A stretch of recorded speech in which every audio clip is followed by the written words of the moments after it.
ஈரோடு மாவட்டம் சத்தியமங்கலம் காட்டுப்பகுதியில் அமைஞ்சிருக்கு பண்ணாரி மாரியம்மன் ஆலயம். இந்த ஆலயத்தோட வரலாறு என்னன்னு தெரிஞ்சுப்போமா? சுமார் 300 ஆண்டுகளுக்கு முன்னாடி இந்த வனப்பகுதிகளில் சிறுத்தை, புலின்னு நிறைய காட்டு விலங்குகள் இருந்தது. ஆனாலும் இங்க இருந்த மக்கள் எந்த பயமும் இல்லாம பட்டிகள் அமைத்து ஆடு மாடுகளை மேய்த்து வாழ்ந்துட்டு இருந்தாங்க. அப்படி பட்டிகளில் இருந்த ஒரு மாடு மட்டும் கொஞ்சம் வித்தியாசமாக நடந்துக்குச்சு.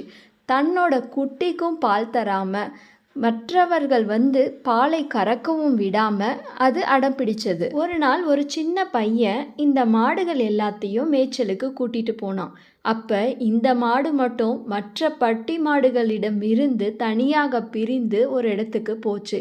இதை பின்தொடர்ந்து போனான் அந்த சிறுவன். அந்த மாடு ஒரு வேங்கை மரத்துக்கு கீழே தன்னுடைய பாலை தானா சொரிய ஆரம்பிச்சு. எல்லாத்தையும் கவனிச்ச அந்த சிறுவன் உடனே ஊர் மக்களிடம் ஓடி போய் நடந்த விஷயத்த சொன்னான்.